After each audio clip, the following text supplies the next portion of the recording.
സംഗീതവും നൃത്തവും ആദ്യമായിട്ട് എവിടെയാണ് രൂപം കൊണ്ടത്?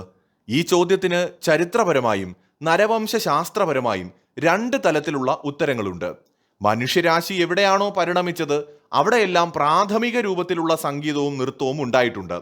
എന്നാൽ ഇവയെ ഒരു ശാസ്ത്രം എന്ന നിലയിൽ ചിട്ടപ്പെടുത്തിയതും ലിഖിത രൂപത്തിൽ രേഖപ്പെടുത്തിയതും പരിശോധിക്കുമ്പോൾ ഇന്ത്യയുടെ പങ്ക് ലോക ചരിത്രത്തിൽ സമാനതകളില്ലാത്തതാണ്.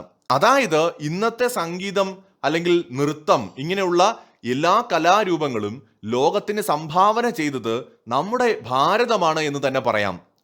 നൃത്തം ചെയ്യുന്ന ഒരു പെൺകുട്ടിയുടെ ഒരു പ്രതിമ സിന്ധു നദീതട സംസ്കാരത്തിൽ നിന്ന് ലഭിച്ചിട്ടുണ്ട്. ഇതൊരു വെങ്കല പ്രതിമയാണ്. ലോകത്തിലെ തന്നെ നൃത്തത്തെ സൂചിപ്പിക്കുന്ന ഏറ്റവും പഴയ ശില്പമാണ് ഇന്ത്യയിൽ നിന്ന് ലഭിച്ചത്. മധ്യപ്രദേശിലെ ഭീംബെഡ്ക ഗുഹാചിത്രങ്ങൾ വളരെ പ്രധാനമാണ്.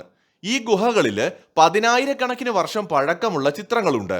കൂട്ടമായി നൃത്തം ചെയ്യുന്ന മനുഷ്യരുടെയും വാദ്യോപകരണങ്ങൾ വായിക്കുന്നവരുടെയും ചിത്രങ്ങളാണ് ഇതിൽ കാണുന്നത്.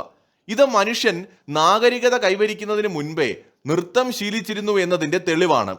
ലോകത്തിലെ തന്നെ ഏറ്റവും പഴയ സംഗീത ഗ്രന്ഥം ഏതാണെന്നറിയാമോ? നമ്മുടെ ഭാരതത്തിൽ രൂപം കൊണ്ട സാമവേദമാണ്.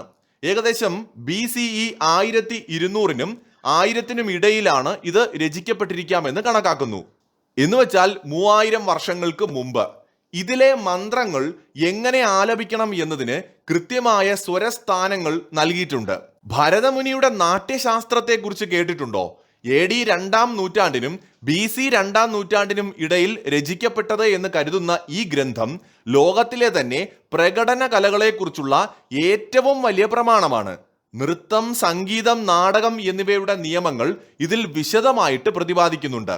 എന്നുവെച്ചാൽ ഇന്നത്തെ ലോകത്ത് നമ്മൾ കാണുന്ന സംഗീതം, ആസ്വദിക്കുന്ന നൃത്തം, നാടകം, ഇതിൻ്റെ എല്ലാം ആദിമ രൂപം അല്ലെങ്കിൽ ഏറ്റവും മഹത്തായ ഇതുമായി ബന്ധപ്പെട്ട ഗ്രന്ഥങ്ങൾ രൂപീകരിക്കപ്പെട്ടത് നമ്മുടെ രാജ്യത്താണ്, നമ്മുടെ മണ്ണിലാണ്. BC 300-കളിൽ ഇന്ത്യ സന്ദർശിച്ച മെഗസ്തനീസിനെ കുറിച്ച് നമ്മളിൽ പലർക്കും അറിയാം. അദ്ദേഹം തൻ്റെ ഇന്ത്യക്ക എന്ന പുസ്തകത്തിലെ ഇന്ത്യയിലെ ഉത്സവങ്ങളെക്കുറിച്ചും അവിടെ ഉപയോഗിച്ചിരുന്ന വാദ്യോപകരണങ്ങളെക്കുറിച്ചും വിവരിച്ചിട്ടുണ്ട്. പുരാതന ഗ്രീക്ക് സംഗീതത്തിലെ മോഡുകൾ ഇന്ത്യൻ രാഗങ്ങളോട് സാമ്യമുള്ളതാണ് എന്ന് പല സംഗീത ഗവേഷകരും ചൂണ്ടിക്കാട്ടിയിട്ടുണ്ട്.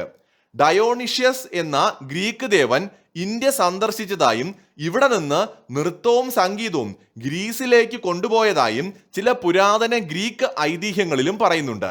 ഇതിൽ നിന്നെല്ലാം ഗ്രീക്കിലേക്ക് സംഗീതവും നൃത്തവും എത്തിയത് ഇന്ത്യയിൽ നിന്നാണെന്ന് നിസ്സംശയം പറയാം. ഇന്ത്യയിലെ നൃത്തരൂപങ്ങൾ എന്ന് പറയുന്നത് കേവലം വെറും വിനോദം മാത്രമായിരുന്നില്ല, അതിന്റെ പുറകിൽ കൃത്യമായ ശാസ്ത്രവും ഉണ്ടായിരുന്നു. ഭരതമുനിയുടെ നാട്യശാസ്ത്രം അതായിരുന്നു പറഞ്ഞത്.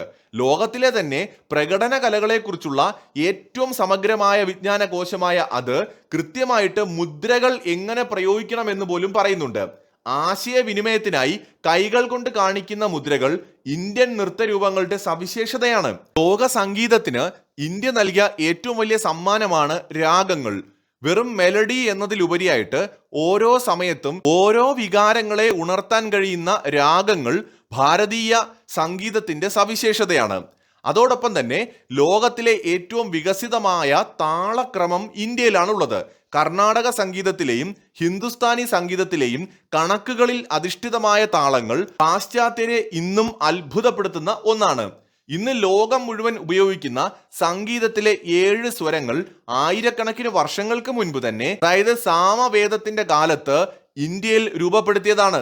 വീണ എന്ന് പറയുന്ന നമ്മുടെ സംഗീത ഉപകരണത്തെ ലോകത്തിലെ തന്നെ സ്ട്രിംഗ് ഇൻസ്ട്രുമെന്റുകളുടെ അമ്മായിയായിട്ട് കണക്കാക്കാം.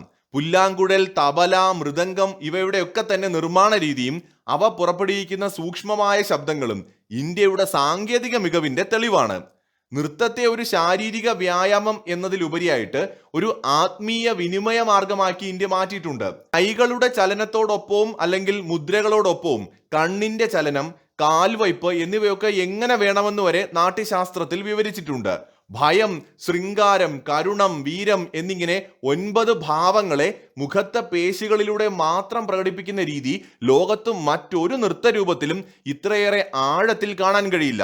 അഥവാ എവിടെയെങ്കിലുമൊക്കെ നിങ്ങൾ കാണുന്നുണ്ടെങ്കിൽ അത് ഇന്ത്യയിൽ നിന്ന് കൈമാറ്റം ചെയ്യപ്പെട്ടവ മാത്രമാണ്. ഈ മുദ്രകൾ എന്നൊക്കെ പറയുന്നത് വാക്കുകൾ ഉപയോഗിക്കാതെ തന്നെ കഥ പറയാൻ കഴിയുന്ന ഭാഷാ നൃത്തത്തിലൂടെ ഇന്ത്യ വികസിപ്പിച്ചതാണ്.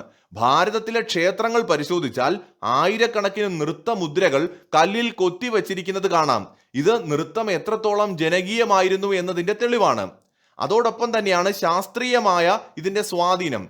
നാദബ്രഹ്മം, ശബ്ദം എങ്ങനെ മനുഷ്യന്റെ നാഡീവ്യവസ്ഥയെ സ്വാധീനിക്കുന്നു എന്നതിനെക്കുറിച്ച് ഇന്ത്യയിൽ വളരെ വിശദമായ പഠനങ്ങൾ നടന്നിട്ടുണ്ട്. മന്ത്രങ്ങളും സംഗീതവും ചികിത്സയ്ക്കായി ഉപയോഗിക്കുന്ന രീതിയൊക്കെ ഇതിന്റെ ഭാഗമാണ്. ഇന്ത്യൻ സംഗീതത്തിലെ താളങ്ങൾ അതിസങ്കീർണമായ ഗണിതശാസ്ത്രപരമായ കണക്കുകൂട്ടലുകളെ അടിസ്ഥാനമാക്കിയുള്ളതാണ്.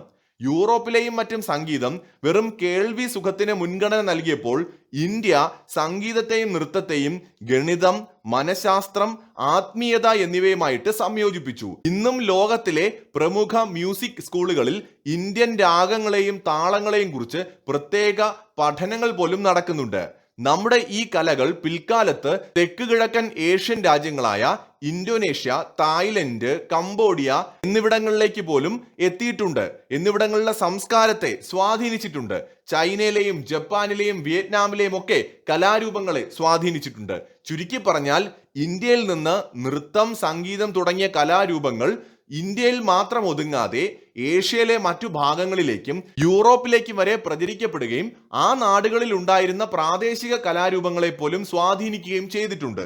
അത്രമാത്രം മഹത്തായ ഒരു സംസ്കാരമായിരുന്നു നമ്മുടേത് എന്നത് പലർക്കും അറിയില്ല എന്നതാണ് ഏറ്റവും സങ്കടകരമായ കാര്യം. മറ്റൊരു വീഡിയോയുമായി വീണ്ടും കാണാം.